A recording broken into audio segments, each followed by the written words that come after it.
Good evening, everyone. Thank you for joining this session. Today, we'll try to cover up the working of try, catch, and finally block. Okay, let's try to understand how it works, the variations of working also.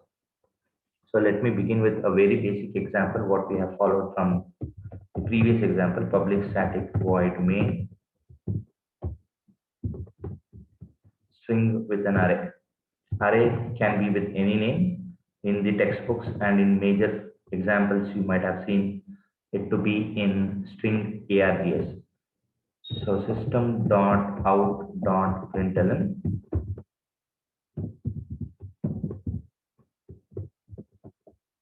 start of main and end of main. I'll go with two statements for now.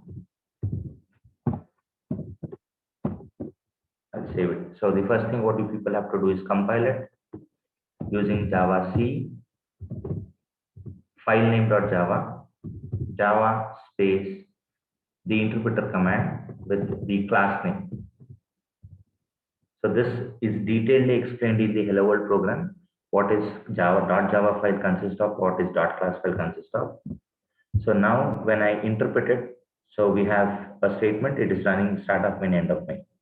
So let me have one statement which might cause an exception,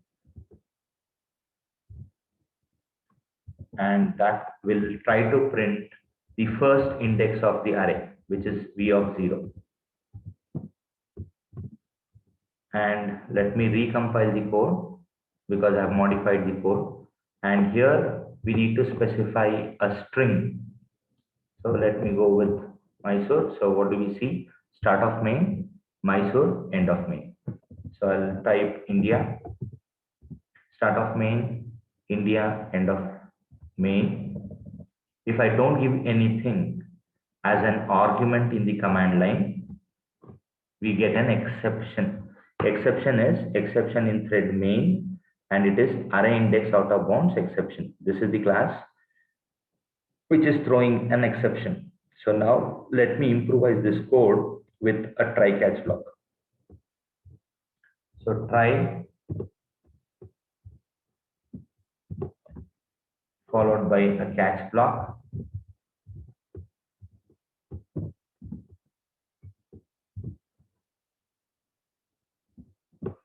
And catch block should have an exception class object.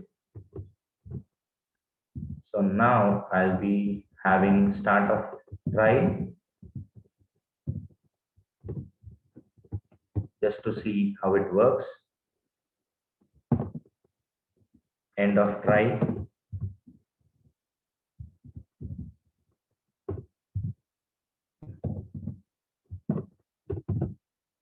And here I'll be having exception block.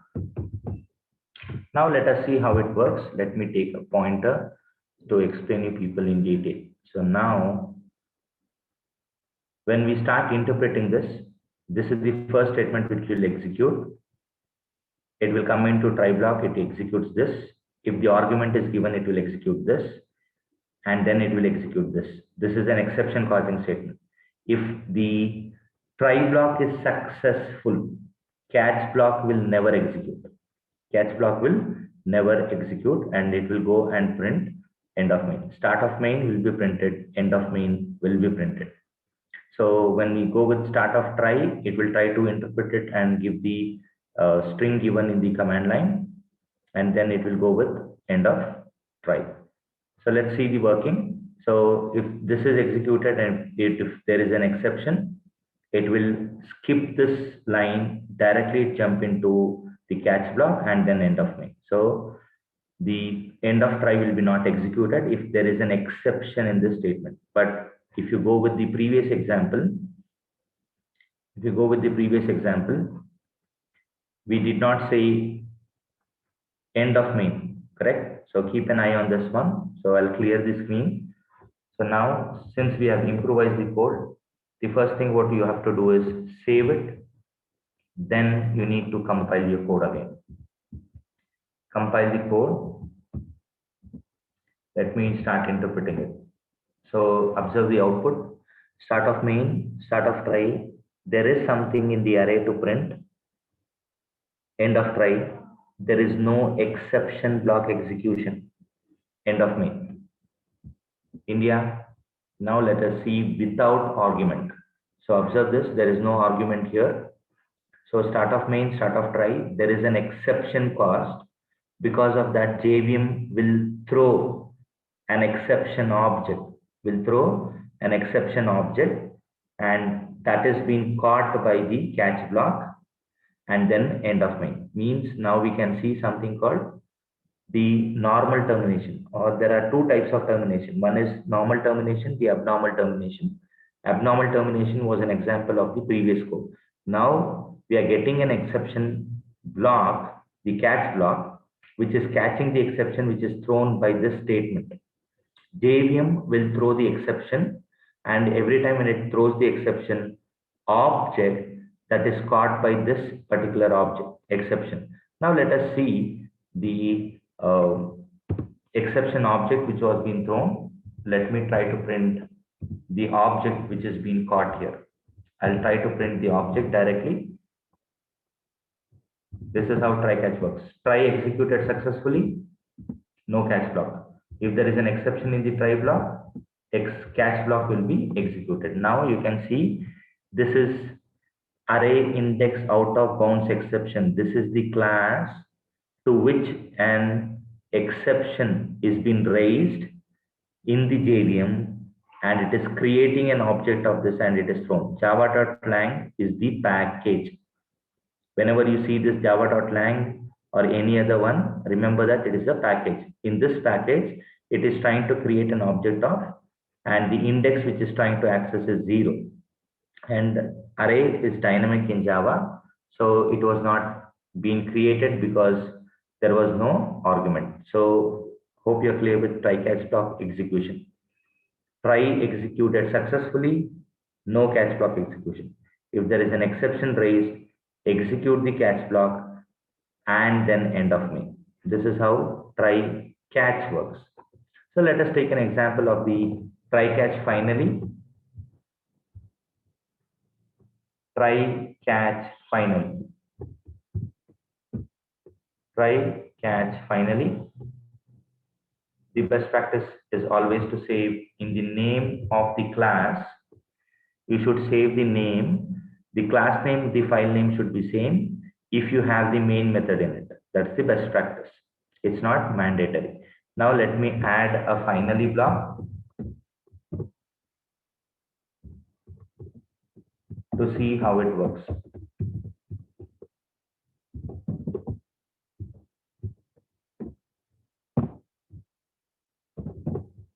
So now we have try, catch, followed by a finally block.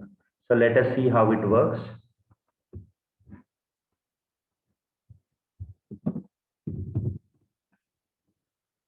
Compile the Java file first.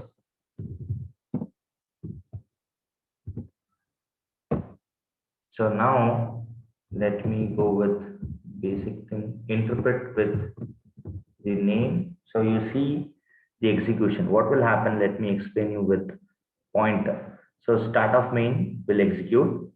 Try block will execute successfully. Start of try Mysore, end of try. Try is executed successfully. You will not see catch block getting executed. It will execute the finally block. Try is executed with success or without successful. Finally will execute with it. Try block with successful, catch block will not execute. Try block with an exception, catch block will execute. Now what is about finally block? It will execute with the try. Try is executed with or without successful. Finally block will be executed. Good. So let's see the output now to understand it. Start of main, start of try Mysore, end of try means successful try execution. Finally will be executed, end of main. There is no catch block. So let me go with giving one more input. Start of main, start of try India, end of try means successful execution of try block. finally block, and then end of main. So let me give without input in the command line. Any input given after the class name. This is the class name, and we need to provide the string here. We call it as command line input. I'm not giving any input now. So expectation is, what is the expectation? Let me explain it again. It should execute start of main, start of try, exception will be raised here. So it will jump into catch block because JVM will throw an object, catch block will catch it, and then we will go to finally block and execute. So try is executed, exception is caused, catch block will execute, and then finally will be executed. Let's see the output to understand. So here you can see start of main, start of try, exception block, finally, and then end of main. Okay. Hope you're clear with this one. So this is how start, that is the try, catch, and finally block executes. This is the execution model. So thank you very much for watching this video. I'll be explaining about try, multiple catch, and finally in the next video.